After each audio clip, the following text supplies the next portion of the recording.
Assalamualaikum warahmatullahi wabarakatuh. Kembali lagi di channel Portal Dimensi dan tentunya masih bersama saya Kang Selamat di sini. Kali ini Kang Selamat akan membawakan kisah yang berjudul Petaka di Gunung Sawal. Cerita ini ditulis oleh Dian Angga Permana.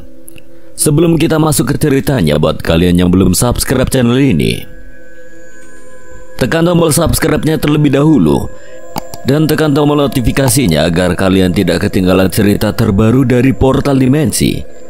Gak usah berlama-lama lagi, langsung saja kita masuk ke ceritanya.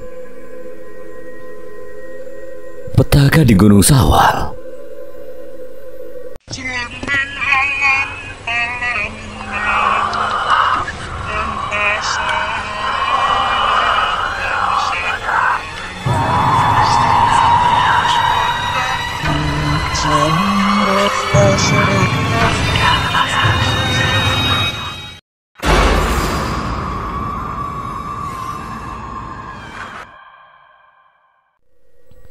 Nanda Saputra, seorang pendaki yang hilang selama 1 bulan di Gunung Sawal, ditemukan dalam keadaan selamat. Begitulah judul dari sebuah halaman koran ternama di Jawa Barat. Di laman itu tertera gambarku sedang terbaring ditandu oleh beberapa orang tim penyelamat. Foto halaman koran itu aku abadikan beberapa tahun lalu. Foto yang mengingatkanku kembali akan tragedi itu. Tragedi yang tidak akan aku lupakan seumur hidupku. Naik gunung bukanlah hal baru bagiku, bermula dari masuk ke sebuah komunitas pencinta gunung. Saat itu aku belajar banyak hal dari para senior, cukup lama menjadi anggota komunitas itu. Namun tujuannya tidak sejalan lagi. Menjadi alasanku keluar dari komunitas waktu itu, lalu aku memilih menjadi pendaki solo. Entah sudah berapa kali aku naik gunung sendirian, terutama gunung-gunung yang ada di sekitar kota asalku, tak terkecuali Gunung Sawal. Tahun-tahun berlalu, kini aku bekerja di sebuah restoran di kota besar yang membuatku tidak bisa menyalurkan hobiku sebagai pendaki. Minimnya cuti membuatku begitu merindukan suasana pegunungan. Hiruk-pikuk perkotaan dan kehidupan yang monoton membuat aku semakin merindukan hobi lamaku. Selain jarang cuti, juga ketatnya jam kerja menjadi alasanku mulai memikirkan untuk keluar dari pekerjaan ini. Setelah dipikirkan baik-baik, akhirnya aku memutuskan resign dari tempat kerjaku dan memilih pulang ke kota asal. Setibanya di sana, aku langsung disambut keluargaku. "Loh Nanda, kok kamu pulang? Memangnya hari ini cuti?" "Enggak Bu, aku resign." "Kenapa, ada masalah apa?" "Enggak Bu." Aku menjatuhkan diri di sofa lalu menceritakan alasan aku resign dari pekerjaan itu. "Kamu ini gimana? Orang-orang pada nyari kerjaan sana sini, kamu malah keluar." Aku meyakinkan ibu bahwa yang aku lakukan ini sudah aku pikirkan matang-matang. "Terus kamu mau jadi pengangguran?" Ibu terlihat kesal, lalu beliau pergi ke dapur setelah mendengar suara decitan dari teko yang menandakan air mendidih. Sedangkan bapak seperti biasa, beliau tidak banyak bicara. "Bukan mau nganggur Bu, aku mau cari kerjaan yang tidak terlalu ketat jam kerjanya." Ibu tidak merespon perkataanku, tangannya sibuk meracik kopi untuk bapak. "Kalau ada kerjaan lain besok juga aku berangkat kerja lagi. Di rumah juga nggak akan lama kok." Ibu memegang nampan berisi 1 gelas kopi panas untuk bapak. Lalu beliau menatap anak semata wayangnya ini dengan tatapan dingin yang membuatku menundukkan kepala. Tanpa mengeluarkan kata-kata, beliau pergi ke ruang tengah. Aku mengerti dengan perasaan ibu. Beliau memang sangat mengkhawatirkan masa depanku, apalagi dulu ketika aku sedang tergila-gilanya mendaki, sampai lupa waktu dan jarang pulang. Mungkin beliau takut aku kembali seperti itu. 2 hari berlalu namun tidak ada lagi obrolan hangat antara aku dan kedua orang tuaku. Aku seperti tinggal di rumah orang asing, membuat aku semakin tidak betah tinggal di rumah. Aku mengeluarkan peralatan gunung dari lemari lalu memilahnya dan memasukkannya ke dalam carrier. Siang ini juga aku berniat mendaki Gunung Sawal untuk melupakan sejenak permasalahan hidup yang tidak ada habisnya datang silih berganti. Dirasa persiapan sudah selesai, aku menggendong carrier menuju ruang tengah di mana orang tuaku berada. Bu, Pak, aku mau ke Gunung Sawal dulu. Aku meminta izin lalu menyalami tangan kedua orang tuaku. Tidak ada sepatah kata pun yang terucap dari kedua orang tuaku. Meski begitu tidak mengurungkan niatku untuk pergi. Kupacu Vespa kesayanganku menuju kaki Gunung Sawal. Tak lupa di perjalanan aku membeli perbekalan. Terhitung ini kali ketiganya aku mendaki Gunung Sawal seorang diri. Mungkin kebanyakan pendaki lain memilih naik via Cihaurubeti, berbeda denganku yang punya jalur sendiri, yang bisa dibilang bukan jalur favorit, bahkan mungkin tidak banyak yang tahu. Aku sendiri tahu jalur ini dari warga yang tinggal di sana di kaki Gunung Sawal. Aku mulai memasuki sebuah kampung di kaki Gunung Sawal. Sesampainya di sana aku titipkan Vespa biruku di halaman rumah warga. Setelah mengecek perlengkapan dan berdoa, aku menggerakkan kaki selangkah demi selangkah menuju puncak Gunung Sawal. Hijaunya dedaunan juga luasnya perkebunan warga menyambutku. Sesekali aku menghirup udara dalam-dalam, menikmati angin segar pegunungan yang tidak aku temukan saat aku tinggal di perkotaan. Burung-burung terdengar berkicau riang seolah menyambut kedatanganku, membuatku semakin bersemangat untuk sampai ke puncak. Kini jalur mulai memasuki jalan setapak yang mulai tersamarkan oleh ilalang. Mungkin karena jarang ada orang yang lewat jalur ini, meski begitu aku masih hafal betul jalur ini. Tak sedikit pun aku merasa ragu untuk terus melangkah mengikuti insting dan sisa jalan setapak yang masih terlihat.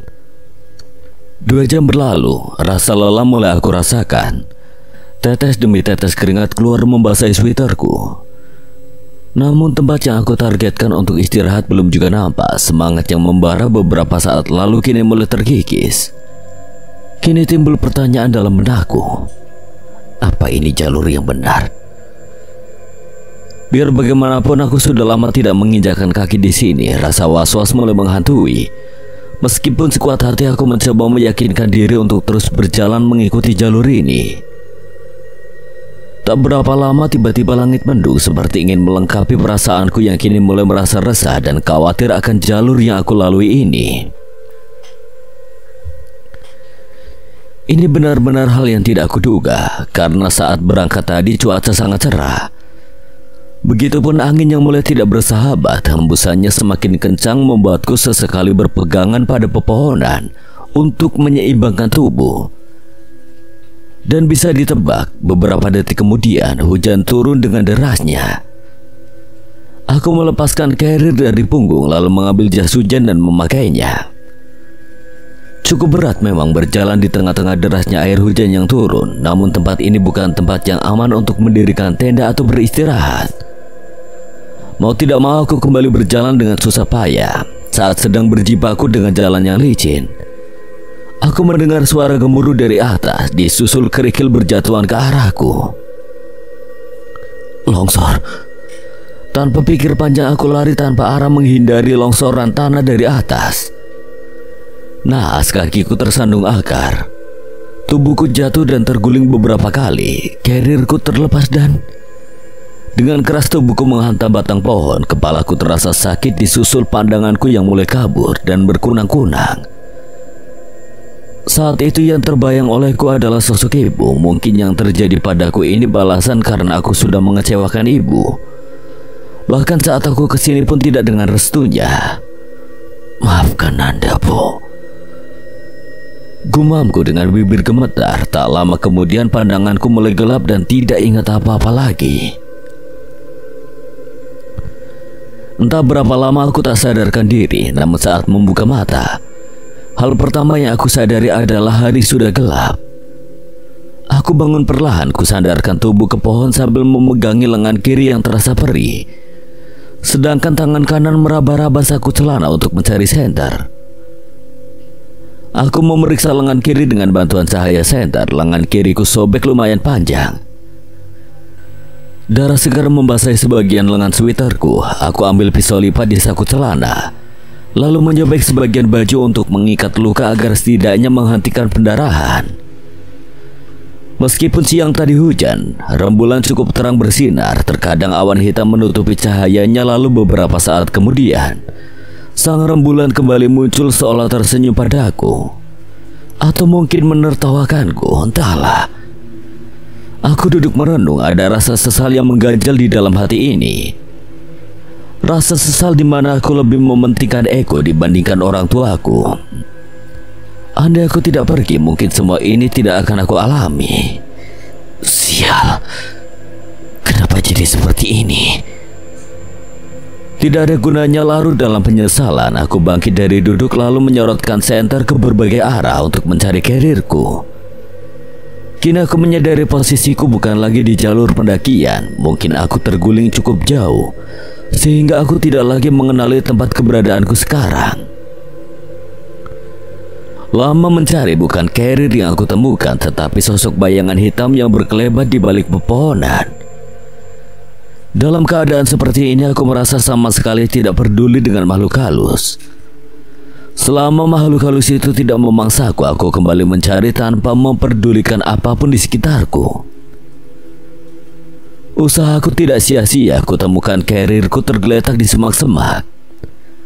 Tidak jauh dari sana tersangkut jas hujan dengan keadaan sudah combang-camping. Jas hujan itu kemungkinan sobek saat aku terguling. Dengan hati-hati karena tangan kiriku sakit, aku kembali menggendong karir. Tujuanku kali ini mencari tempat landai untuk mendirikan tenda, lalu makan dan istirahat. Perlahan tapi pasti aku melangkah tanpa arah, hanya insting yang menjadi panduan. Cukup jauh aku melangkah, baru aku sadari sosok bayangan hitam itu mengikuti. Sosok itu berkelebat dari balik pohon satu ke pohon lainnya. Namun sekali lagi aku tidak memperdulikannya. Rasa lapar dan lelah benar-benar sudah mengalahkan rasa takutku. 5 menit mungkin aku berjalan. Akhirnya aku menemukan tempat landai yang cocok untuk didirikan tenda. Selama mendirikan tenda, sosok bayangan hitam itu mengikutiku dari kejauhan. Hariku sudah sangat buruk, bertemu dengan sosok sepertimu bukan yang terburuk. Aku kemudian masuk ke dalam tenda dan berganti pakaian. Sepotong demi sepotong roti gandum masuk ke dalam tenggorokanku. Roti gandum menjadi pilihan mengingat kondisi saat ini tidak memungkinkan untuk membuat makanan hangat. Sedang lahap-lahapnya makan, tiba-tiba ada yang melemparkan kerikil ke tendaku. Awalnya aku hiraukan, namun tenda kembali bergetar karena dilempar. Aku membuka resleting tenda dan mengeluarkan sebagian badan. Apa kau ingin roti? Ambil nih. Aku melempar separuh roti yang kugenggam lalu masuk ke dalam tenda lagi. Kini aku baringkan tubuhku di dalam tenda di atas tanah yang aku sendiri tidak tahu di mana. Mataku tak langsung terpejam, pikiranku melayang memikirkan banyak hal. Apa aku akan mati di sini?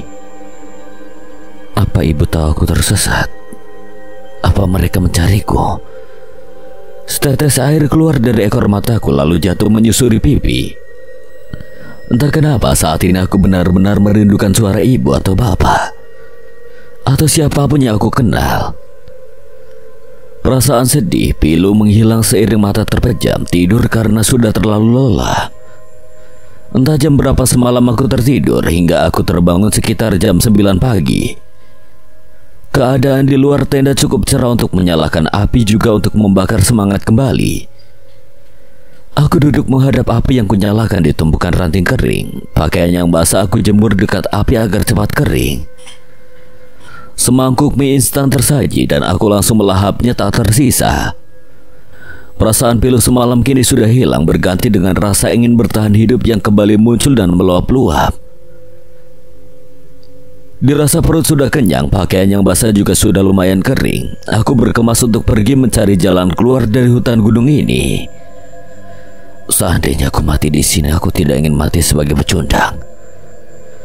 Aku berteriak, kemudian aku melangkah mengikuti naluri dan insting. 2 jam lebih aku berjalan menyusuri hutan. Mungkin karena guncangan, lengan kiriku kembali mengeluarkan darah. Aku Aku memetik daun dari semak-semak, entah apa nama daunnya. Namun aku tahu betul dari bentuknya kalau daun ini bisa mengobati luka seperti yang diajarkan saat aku masih di komunitas. Daun itu aku cacah dan diberikan sedikit air. Gigiku gemertakan menahan rasa perih saat cacahan daun itu aku balurkan pada luka di lengan kiri. Lalu aku kembali mengikat luka. Aku kembali melanjutkan perjalanan. Beberapa kali aku duduk di akar pohon besar sekedar istirahat dan minum air. Beruntung tadi aku menemukan air bersih yang menggenang. Kini aku tidak khawatir kehabisan air minum. Aku menghentikan langkahku setelah melihat ada bekas orang mendirikan tenda. Di sana juga ada arang yang masih sedikit mengepul menandakan belum lama ada orang di sana. Tapi bukannya ini roti yang semalam aku lempar? Sialan, roti keparat! Aku berteriak sejadi-jadinya mengetahui kenyataan bahwa aku berjalan berjam-jam ternyata hanya berputar dan kembali ke tempat semula. Rasa optimis masih tersisa sedikit dalam diriku. Aku kembali mencoba pergi dari tempat itu ke arah yang berbeda. Aku terus berjalan di antara pepohonan. Ribunya hutan membuat sinar matahari tidak tembus sampai ke tanah. Hanya sinar-sinar kecil yang berhasil menerobos melalui celah-celah daun. Waktu sudah memasuki sore hari, aku bersyukur tidak kembali berputar arah. Hanya saja sejauh mata memandang aku tidak melihat ujung dari hutan ini. Aku jatuhkan carrier, ku ambil sebungkus roti. Roti gandum adalah makanan wajibku saat naik gunung. Selain mengandung serat dan protein tinggi, roti juga lebih simpel dimakan karena tidak perlu dimasak. Hari sudah mulai gelap, sedangkan aku masih belum menemukan tanda-tanda aku akan keluar dari hutan ini. Tiba-tiba ada sesuatu yang mendorongku dari belakang, membuatku tersentak kaget. Siapa itu? Sialan, kau lagi. Ternyata sosok bayangan hitam itu mengikutiku sampai ke sini. Seperti kemarin, sosok itu berlarian di balik pepohonan.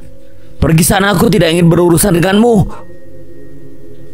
Aku coba menggertak dengan harapan sosok itu tidak mengganggu lagi. Sesuatu tak terlihat menghantam perut hingga aku terpental ke belakang. Kini aku mulai merasa takut. Sosok itu tidak sedang mengajak main. Dia mencoba mencelakaiku. Sini, ayo tunjukkan wujudmu. Kita bertarung secara jantan. Aku mengambil batang kayu, mencoba tidak menunjukkan rasa takutku. Lagi-lagi perutku seperti ditendang dengan keras. Darah segar menetes keluar dari hidungku. Kini aku benar-benar merasa takut dan putus asa. Melawan sosok yang tak terlihat adalah sesuatu hal yang mustahil.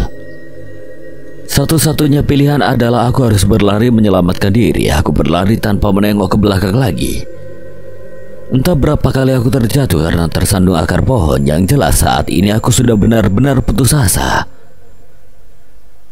Seandainya aku harus mati di sini, setidaknya biarkan jasadku ditemukan orang lain dan dikuburkan dengan layak. Maafin Anda, Bu. Pak, aku masih sering membuat kalian kecewa, membuat kalian marah. Walau begitu, aku sangat menyayangi kalian. Maaf, Nanda belum bisa membalas budi untuk kalian. Aku sungguh ingin melihat kalian. Di tengah-tengah keputusasaan, dari kejauhan aku melihat secercah cahaya api. Aku berlari menuju cahaya itu, berharap di sana ada manusia. Setibanya di tempat itu, aku langsung berlutut karena kakiku lemas. Kulihat 2 tenda berdiri, 3 orang duduk mengitari api unggun. Alhamdulillah, terima kasih Allah. Apa kalian tim penyelamat? Sambil mengatur napas, aku bertanya pada orang-orang yang sedang duduk itu. Mereka bengong karena masih terkejut dengan kedatanganku. Lalu mereka saling berpandangan. Satu orang yang berambut gondrong menghampiriku. Dia mengulurkan tangannya membantuku berdiri lalu menggandengku mendekati api unggun. Duduk dulu bro, tarik napas, ucap si gondrong. Lalu dia membantuku melepaskan carrier dari punggungku. Nih, diminum. Orang yang duduk sebelah kanan berkulit sawo matang berambut ikal meluangkan air hangat kemudian menyodorkannya kepadaku. Aku menunggu air yang diberikannya. Napasku mulai teratur, lututku perlahan mulai pulih. Sementara itu, orang yang duduk di tengah berkulit putih rambut pendek memberikan selendangnya, mungkin karena terlihat hidungku keluar darah. Selendang itu diberikannya agar aku mengelap wajahku. Sudah tenang. Jadi, apa yang terjadi sama lo? Posisi kami duduk melingkari api unggun. Ku tatap mereka, kini baru aku sadari mereka ini masih muda seumuran denganku. Umur mereka kisaran 20 tahunan. Ku tarik napas dalam-dalam kemudian membuangnya secara perlahan. Lalu aku mulai menceritakan kejadian-kejadian yang aku alami, dari mulai longsor sampai dihajar makhluk tak kasat mata. Mereka dengan antusias mendengarkan ceritaku sampai selesai. Yang penting sekarang lu selamat, bro.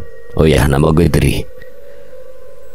Tutur si rambut ikal. Kemudian dia mengulurkan tangannya ngajak bersalaman. Namaku Nanda Saputra. Gue Ot. Kalau ini Geris. Lanjut si gondrong lagi. Dia menunjuk temannya yang tadi memberikanku selendang. Cukup aneh memang nama mereka, namun saat ini aku tidak memperdulikannya. Bertemu dengan mereka saja aku sudah sangat bersyukur. Terima kasih buat selendangnya. Aku mengembalikan selendang itu, sedangkan dia membalasnya dengan hanya tersenyum. Si Kribo atau yang bernama Dri, dia mengeluarkan wajan lalu menggoreng satu butir telur. Selain itu, dia menuangkan nasi dari panci kecil ke atas piring. Telur goreng tadi ditaruh di atas nasi. Makan bro, nggak usah sungkan sama kita mah. Ia menyodorkan piring berisi nasi dan telur ceplok, sedangkan yang lain seakan mengiyakan ucapan Tri. Makasih banget nih. Dari kemarin emang belum makan nasi. Sudah aja, makan yang banyak biar tenaga lu pulih. Saud si Ot, laki-laki berambut gondrong itu sepertinya berpengalaman. Aku merasakan dari pembawaan dia yang begitu tenang. Rasa lapar tidak bisa dibohongi. Tanpa basa-basi aku langsung menyantap nasi itu. Di sela-sela makan aku bertanya kepada 3 teman baruku ini. Aku yakin kalian bukan tim penyelamat yang sedang mencariku kan? Kenapa kalian bisa sampai ke sini? Mereka terdiam saling pandang. Tak lama kemudian Ot mulai bercerita. Sebenarnya kami juga naik lewat jalur yang sama seperti di cerita lu. Jalur itu semakin kesana semakin hilang dan akhirnya berakhir di sini.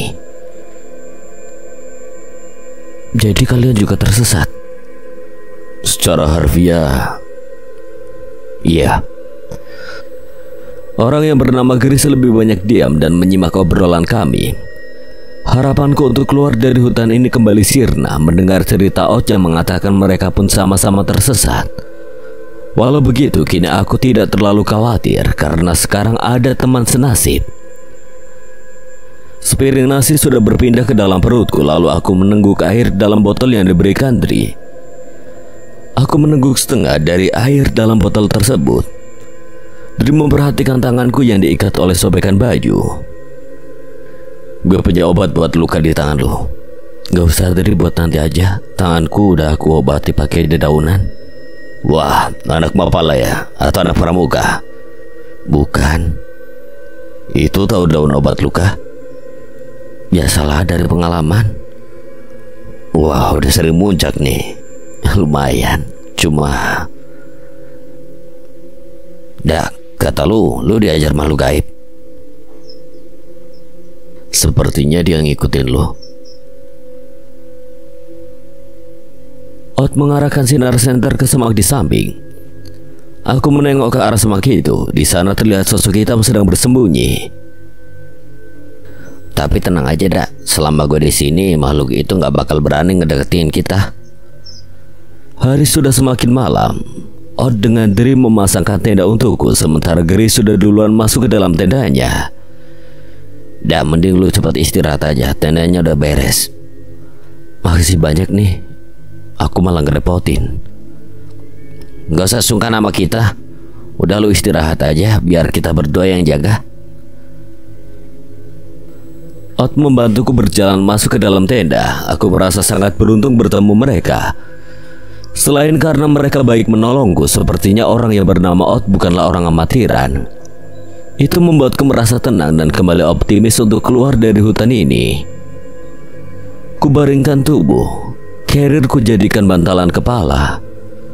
Efek hantaman keras di perut kini aku mulai rasakan. Hampir seluruh badanku terasa linu. Juga luka di tanganku berdenyut perih. Semua itu hilang sejenak seiring aku terlelap ke alam mimpi. Entah jam berapa aku bangun karena hari sudah terlalu cerah untuk disebut pagi hari. Aku bangun lalu keluar dari tenda. Di luar ku dapati Dri dan Ot sedang menyiapkan sarapan untuk kami. Kebetulan lu udah bangun, sarapan yuk. Loh, Grace mana? Masih tidur kali. Biar aku bangunin deh. Aku membuka resleting tenda Grace lalu memasukkan kepala bermaksud membangunkannya. Tiba-tiba aku menarik kembali kepalaku dan buru-buru menghampiri Ot dan Dri. Kalian gak ngasih tahu kalau Grace itu cewek? Emang kenapa? Aku gak sengaja lihat dia lagi ganti baju. Aku mengelus-elus pipi yang kena tampar tadi. Seketika Ot dan Dri langsung tertawa terbahak-bahak mendengar perkataanku. Sialan. Emang lu semalam gak merhatiin si Grace? Dia emang cewek, cuma rambutnya pendek. Sama sekali enggak, dia kan semalam diem aja, gak ikut ngobrol. Semalam aku memang tidak terlalu memperhatikan Grace karena dia tidak ikut ngobrol. Selain itu semalam dia memakai jaket tebal juga karena rambutnya pendek.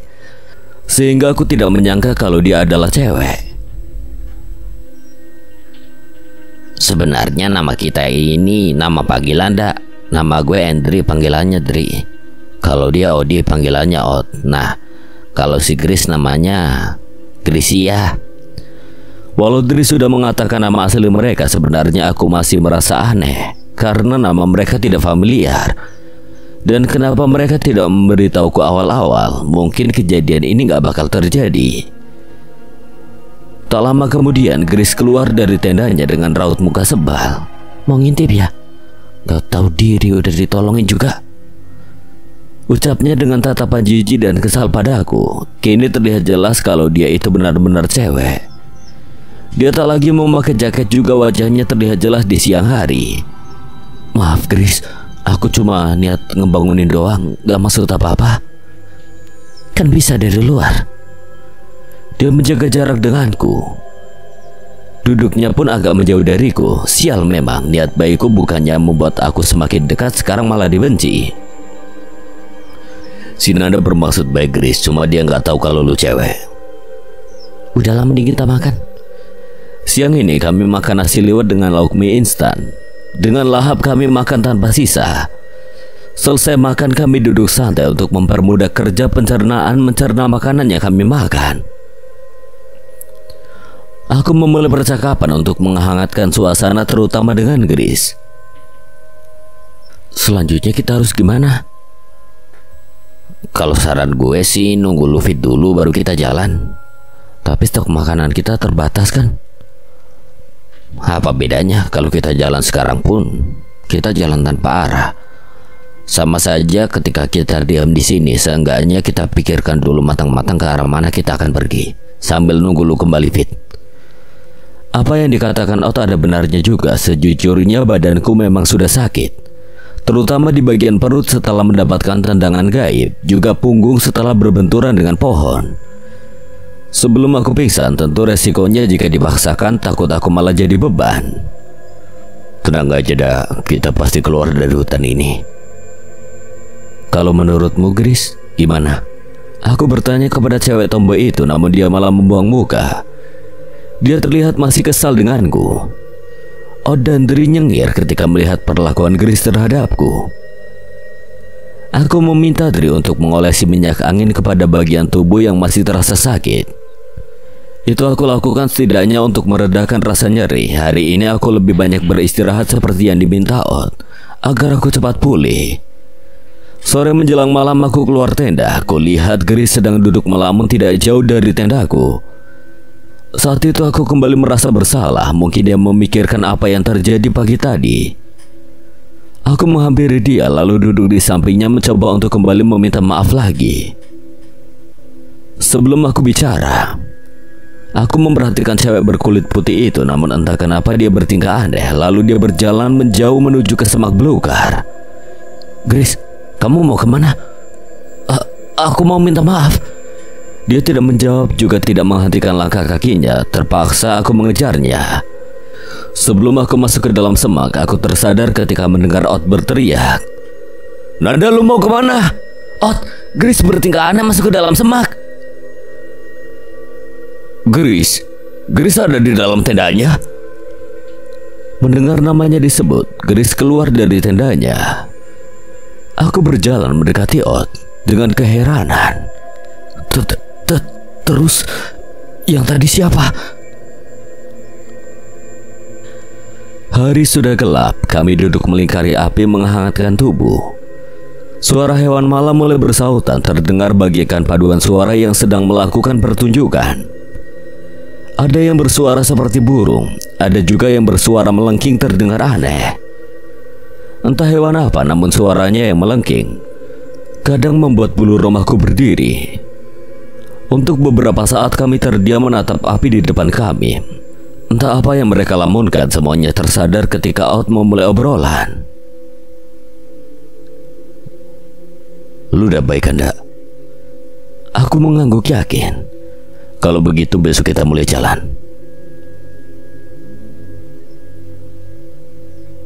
Apa rencanamu? Insting. Maksudmu?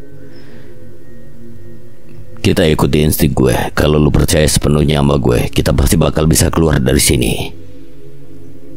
Menurut kalian bagaimana?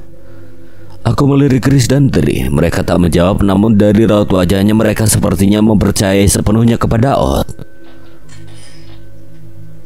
Oke lah, aku percaya sepenuhnya sama kamu, Ot.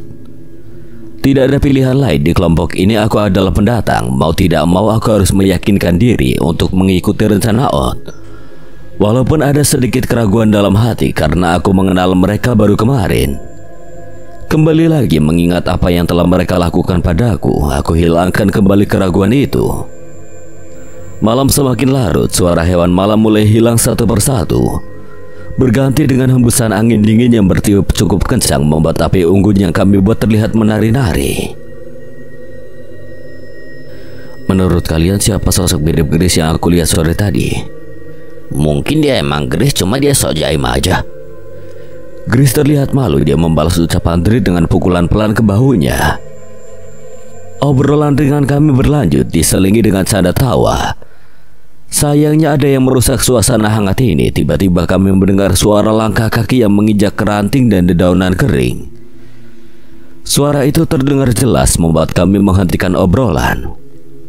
Ot dengan sigap mengeluarkan senternya lalu menyoroti arah asal suara. Seperti dugaanku, suara itu adalah ulah dari sosok bayangan hitam. Makhluk tinggi dan berbadan besar itu berdiri menghadap kami dari rerimbunan semak. Gelapnya malam dan rimbunnya ilalang menyamarkan rupa dari sosok tersebut.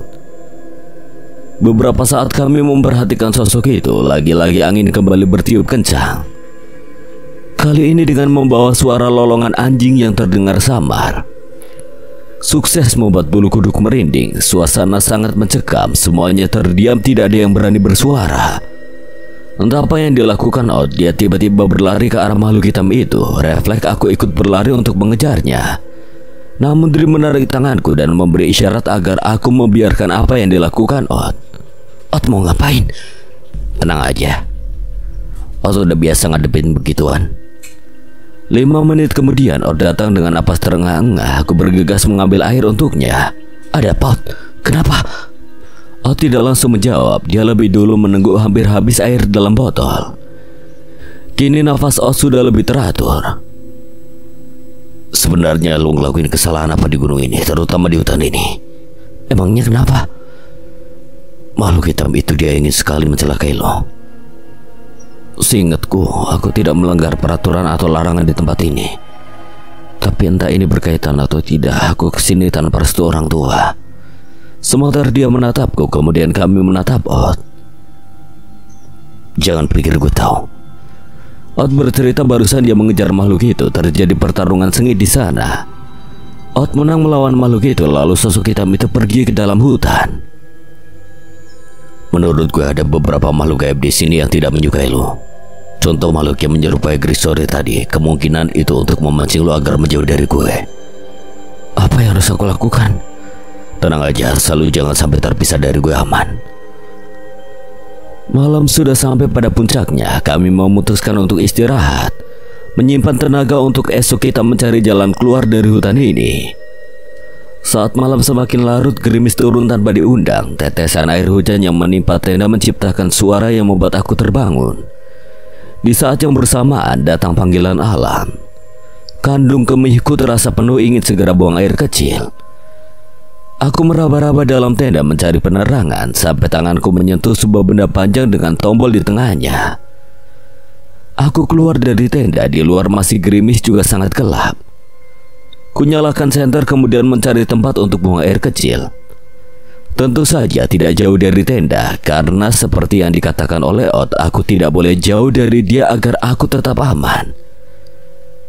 Jujur perkataannya itu sedikit membuatku parno. Selesai buang air kecil, aku kembali ke dalam tenda. Ketika aku baru membaringkan tubuh, aku mendengar suara langkah kaki persis di belakang tendaku. Seketika jantungku berdebar karena aku mengira itu si makhluk hitam yang datang untuk mencelakaiku. Anggapan itu hilang seketika saat aku mendengar suara bersin. Tentu saja bersin itu manusia, karena itulah aku tergelitik rasa penasaran. Ot. Aku menengok keluar, samar aku melihat Ot berjalan menuju rimbunan pepohonan.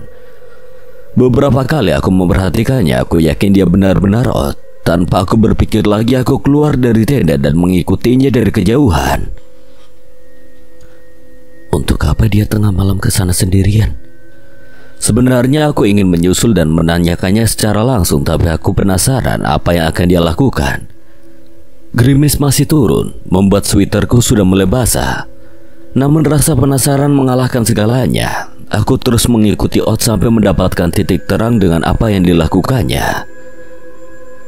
Entah sudah berapa meter aku pergi menjauhi tenda mengikuti Ot. Tiba-tiba Ot berhenti di sebuah tanah yang cukup lapang. Apa yang kamu lakukan, Ot? Kini dia jongkok dan melakukan gestur yang aneh. Dia menapakkan tangan kanannya ke tanah lalu kembali berdiri. Namun anehnya tangan kanannya kini bercahaya terang. Aku benar-benar tidak percaya dengan apa yang aku lihat. Sampai-sampai aku terdiam membatu beberapa saat melihat hal itu. Aku berlari ke arah tenda. Apa yang Ot lakukan bukanlah satu hal yang masuk akal. Membuat pikiran-pikiran aneh bermunculan dalam kepala. Sesampainya di depan tenda, buru-buru aku masuk dan menenangkan diri. Siapa Ot sebenarnya? Kenapa dia aneh? Kini aku mulai berpikiran negatif tentang teman baruku, teman yang baru aku kenal 2 hari lalu. Apa mereka benar-benar orang baik? Atau jangan-jangan pagi datang dengan sejuta rasa khawatir. Bukan hanya khawatir tidak bisa keluar dari hutan ini. Rasa khawatirku bertambah kala melihat Ot semalam. Aku mulai takut kalau dia bukanlah manusia, juga kedua temannya.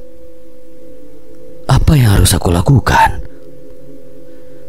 Aku keluar dari tenda, aku hirup udara segar di pagi hari, membuatku sedikit melupakan peristiwa aneh semalam. Lalu aku duduk merenung di sebuah akar pohon. Sempat terpikir untuk kabur dari mereka bertiga untuk pergi mencari jalan keluar sendirian. Namun pikiran itu hilang saat aku mendengar suara Dream memanggil. Dananda! Aku menoleh ke asal suara. Aku lihat Dri sedang membuat api sendirian. Ngapain di sana sini? Dia melambaikan tangan dengan maksud agar aku menghampirinya. Aku melangkah menghampiri laki-laki berambut ikal itu yang sedang susah payah menyalakan api di ranting yang basah karena gerimis malam. Lu mikirin apa sih, Dak? Enggak, cuma kangen rumah aja. Ingin rasanya aku menceritakan soal Ot semalam, tapi menceritakannya pada Dri bukanlah hal yang tepat. Apa yang lu kangenin dari kehidupan lu di luar sana? Keluarga. selain keluarga? Dri mungkin mencoba menghiburku, namun pertanyaannya membuat aku cukup berpikir keras untuk mencari jawaban yang tepat.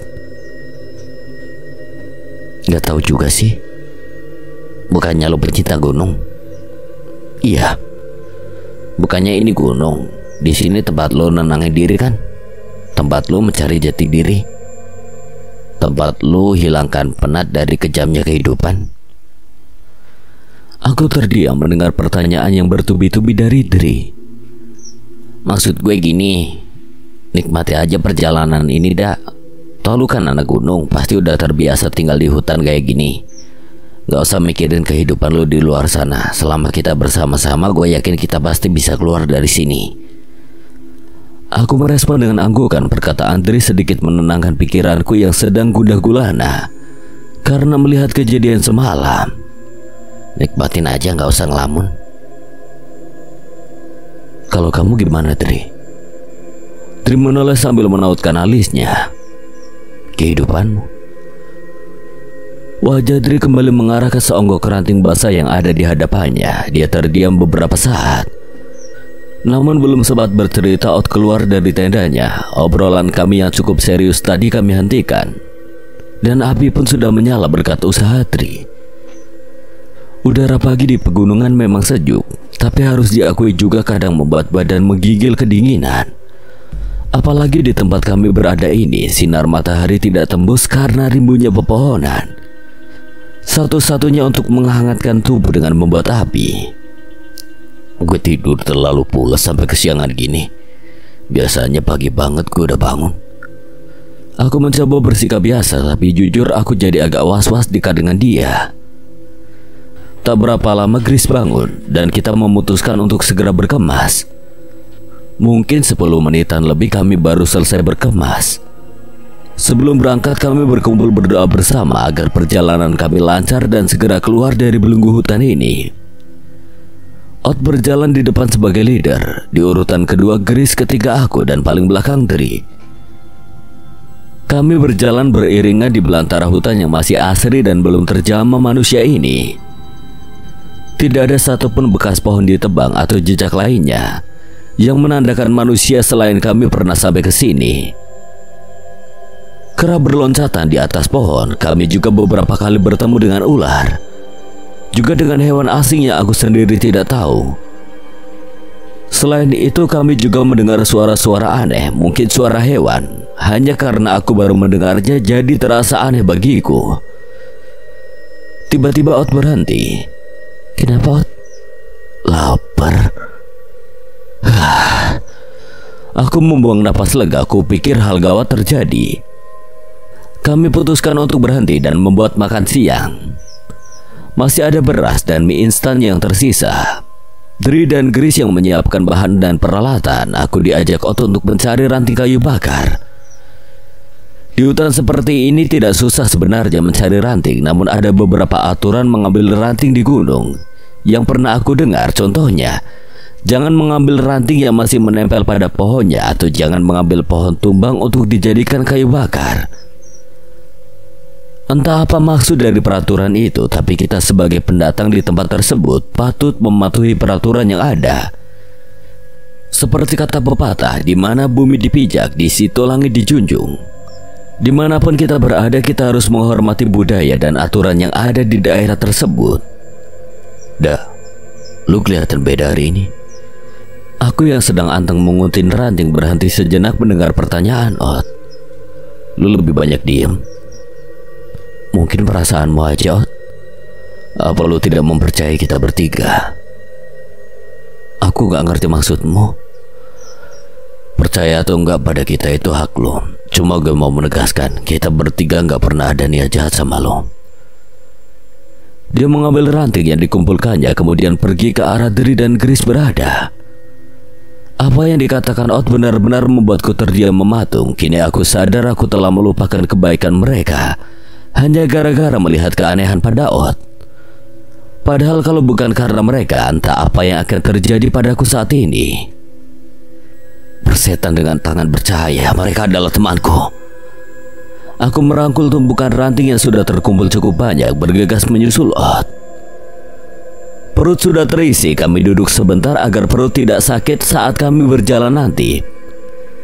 Beruntung langit juga tidak memberikan tanda-tanda akan turun hujan, walau semalam gerimis turun cukup lama. Tidak ingin berlama-lama diam, kami melanjutkan perjalanan seperti halnya tadi.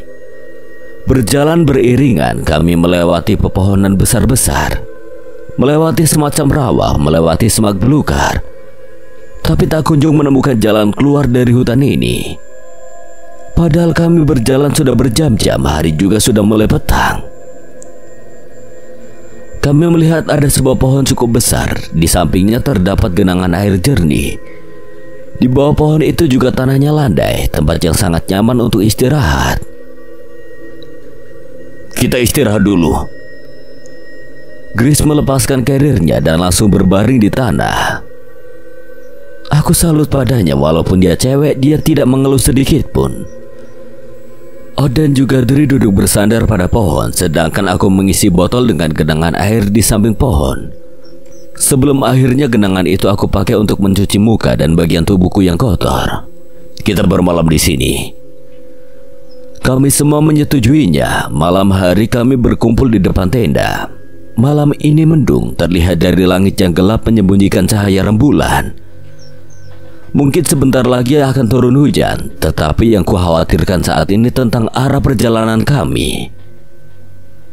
Apa kita benar-benar berjalan mengarah ke jalan keluar? Lu percaya sama gue? Aku mengangguk. Kalau gitu serahkan aja soal itu sama gue. Dan akhirnya obrolan perjalanan tadi cuma sampai di situ, tidak aku lanjutkan. Sepertinya O tidak mau membahas soal itu, mengingat dia juga mencari arah mengikuti insting. Seperti dugaanku, tak lama kemudian gerimis datang juga. Kami bergegas masuk ke dalam tenda masing-masing. Hanya Grace yang pamit buang air kecil. Baru saja aku duduk beberapa menit di dalam tenda, aku mendengar suara gerusukan, disusul suara teriakan Grace. Sontak aku langsung keluar dari tenda, berlari menuju ke asal suara teriakan. Begitu juga dengan Odd dan Dri. Namun sesampainya kami di sana tidak menemukan Grace. Hujan pula turun semakin deras, memperpendek jarak pandang, mempersulit pencarian. Grace! Aku berteriak memanggil-manggil Grace, walau tidak ada jawaban. 10 menit berlalu, kami tidak kunjung menemukan Grace. Tubuh kami sudah basah kuyup. Dingin sudah tidak aku rasakan lagi. Grace menghilang entah kemana, jejaknya tersamarkan oleh air hujan yang turun sampai akhirnya di atas. Kami semua mendongak ke atas. Seketika aku langsung melemparkan senterku, bergegas memanjat pohon itu. Pohon di mana terdapat Grace di sana. Grace terlungkup lemas di sebuah batang pohon setinggi 3 meter. Apa yang terjadi dengan Grace? Kenapa dia di atas pohon? Dengan susah payah kami menurunkan tubuh Grace dari atas pohon. Banyak pertanyaan muncul di kepalaku, tapi prioritas kami saat ini memulihkan kembali Grace. Dia dalam keadaan sadar, hanya saja terlihat lemas dan syok. Aku menggendongnya ke dalam tenda, memberinya minyak angin dan membiarkannya dia berganti pakaian kering. Hujan masih saja turun dengan derasnya, sesekali diselingi suara petir yang menggelegar. Begitu juga angin yang bertiup kencang melengkapi suasana mencekam di malam sialan ini. Grace tampak tertidur saat aku menengok ke dalam tendanya, sedangkan Odd semenjak menurunkan Grace dia menghilang pergi entah kemana. Daripada dia, sebenarnya saat ini aku lebih mengkhawatirkan kondisi Grace. Sementara itu, Dri berada di tendanya bersamaku dengan keadaan masih memakai pakaian basah. Apa yang sebenarnya terjadi, Dri? Gue juga nggak tahu. Kita tunggu Odd aja. Tak lama kemudian yang ditunggu-tunggu akhirnya datang. Odd kembali dengan wajah gelisah. Dia seperti baru mengalami hal buruk. Di sini tidak aman. Kita harus pergi dari sini sekarang juga. Odd keluar dari tenda membawa karirnya. Aku segera mengikutinya. Setidaknya jelasin dulu ada apa, Odd. Gak ada waktu buat jelasin. Gimana dengan Grace? Masa kamu tega maksa dia jalan dengan keadaan kayak gitu? Gue yakin Grace baik-baik aja. Akan lebih bahaya kalau kita tetap tinggal di sini. Kalau lu percaya gue, Lu ikutin aja omongan gue. Dri menepuk bahuku dari belakang untuk menenangkan. Ayo dah, kita berkemas saja. Aku terpaksa membangunkan Grace dan menjelaskan apa yang dikatakan oleh Ot. Kondisinya masih lemah, kadang dia juga memijit keningnya. Grace kami biarkan duduk dengan memakai jas hujan. Aku dan Dri berkemas membongkar tenda. Sementara itu, entah apa yang sedang dilakukan, Ot dari tadi berkeliling mengitari area ini. Cukup lama kami berkemas, mengingat hanya aku dan Dri yang bekerja, ditambah hujan masih turun memperlambat kami. Ayo. Aku jongkok di hadapan Grace dengan maksud untuk menggendongnya setelah aku dan Dri selesai berkemas. Grace menolak, dia memaksa bangkit dan berjalan sendiri. Baru beberapa langkah dia terjatuh, sampai beberapa kali mencoba, dia tetap terjatuh. Mungkin akibat kakinya yang masih lemas. Ayo. Sekali lagi aku menawarkan dia untuk digendong, lagi-lagi dia menolak. Aku gak niat apa-apa, Grace. Kalau kamu maksa jalan, kita tertinggal jauh sama Ot. Kamu boleh tetap membenciku kok. Jangan egois, Grace. Akhirnya Grace pun mau digendong. Tanpa berbicara sepatah kata pun, dia naik ke punggungku. Bukan perkara mudah sebenarnya berjalan menggendong orang di punggung dan juga carrier di depan secara bersamaan. Sementara itu, carrier punya Grace di bawah Dri. Aku berjalan segera menyusul Ot yang sudah lebih dulu berada beberapa meter di depan. Dengan beban berat di punggungku menembus pekatnya malam dan lebatnya hujan. Tanah yang licin juga membuatku harus lebih berhati-hati untuk berjalan. Benar-benar malam yang berat. Dri berada di belakang, dia yang memegang senter menerangi jalan yang aku lewati. Hingga akhirnya kami berhasil menyusul Ot. Ot masih seperti tadi, dia terlihat waspada memeriksa setiap sisi jalan yang kami lalui. Entah sudah berapa lama kami berjalan, tapi Ot tidak kunjung menginstruksikan untuk istirahat. Padahal tubuhku sudah mulai kecapean menahan beban yang cukup berat. Ot, istirahat dulu bentar, aku udah gak kuat. Dia tidak merespon, bahkan menengok ke belakang saja tidak saat menemukan tempat yang cocok. Aku duduk dan menyandarkan tubuh Grace yang tertidur pada sebatang pohon. Begitu juga Dri, dia ikut duduk beristirahat. Aku sudah tidak peduli lagi dengan Ot, walau akhirnya dia pun ikut istirahat. Tidak ada obrolan yang keluar dari mulut kami, suasana terasa tegang saat itu. Aku sendiri tidak ingin banyak bicara untuk menghindari keributan, mengingat saat seperti ini rawan terpancing emosi. 10 menit berlalu, Ot bangkit dari duduknya. Kita lanjutkan, di sini masih tidak aman. Tanpa protes aku menurutinya. Grace kembali aku gendong dan berjalan mengikuti Ot. Seperti halnya tadi, Dri di belakang menerangi dengan senternya. Entah sudah jam berapa saat ini, udaranya semakin terasa dingin ketika berhembus menerpa tubuhku yang hanya dibalut pakaian basah. Berkali-kali tubuhku bergetar menahan dingin, walau sekuat tenaga menahannya. Stamina aku juga mulai habis. Seringkali lututku mati rasa, mungkin karena dingin juga karena paksaan untuk terus menopang beban berat. Di saat seperti ini tiba-tiba kami mendengar suara geraman dari belakang. Ot mengisyaratkan untuk berhenti. Dri, biar gue aja yang di belakang. Mereka bertukar posisi dan kami melanjutkan perjalanan.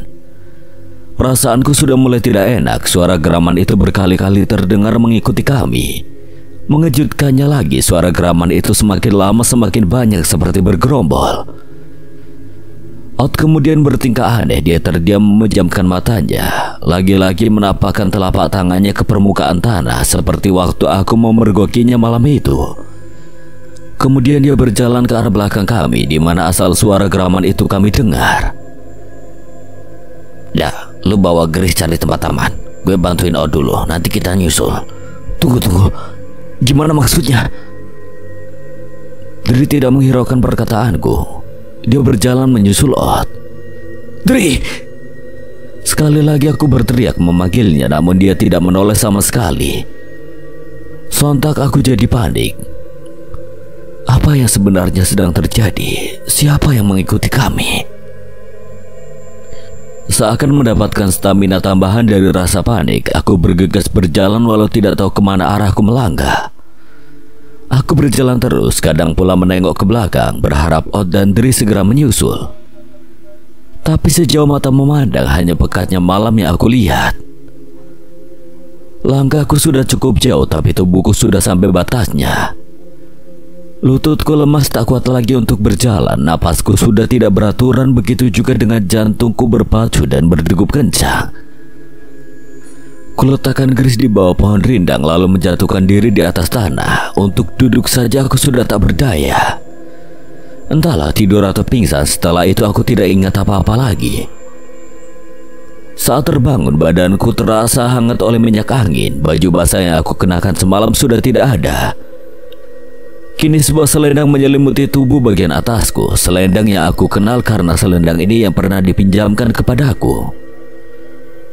Aku juga baru sadar sekarang berada di dalam tenda. Ingin rasanya bangkit dan keluar dari tenda melihat apa yang terjadi di luar. Tapi apa daya, tubuhku tidak bisa aku gerakan.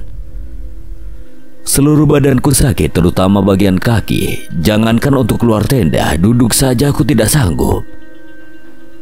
Tak berapa lama Grace masuk ke dalam tenda membawa air hangat di tangannya dan membantuku mengangkat kepalaku agar lebih mudah untuk minum. Maafin gue, Dak. Untuk apa?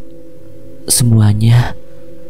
Kalau begitu maafin aku juga ya soal kesalahpahaman dulu. Grace mengangguk lalu tersenyum, senyum yang sejak lama aku nanti-nantikan. Oh ya, Dri sama Otur dan nyusul. Gak usah mengkhawatirkan mereka, mereka berdua bukan orang yang lemah. Nanti juga datang. Aku membuang napas pelan, mungkin aku memang tidak perlu mengkhawatirkan mereka. Sebaliknya, yang harus aku khawatirkan sekarang adalah kondisi tubuhku sendiri. Lu istirahat aja, Dak, nanti gue buatin makanan. Berbicara dengan Grace rasanya seperti sebuah keajaiban. Aku tidak menyangka akan akrab dengannya mengingat dia jarang bicara dan lagi dia sempat membenciku. Seharian ini aku hanya bisa berbaring tidak melakukan apapun. Makan, minum semuanya Grace yang sediakan. Sampai menjelang malam, Odd juga Dri tidak kunjung datang. Padahal tempatku berada sekarang menurutku tidak begitu jauh dari lokasi saat kami berpisah. Ada apa dengan mereka? Apa hal buruk telah terjadi pada mereka?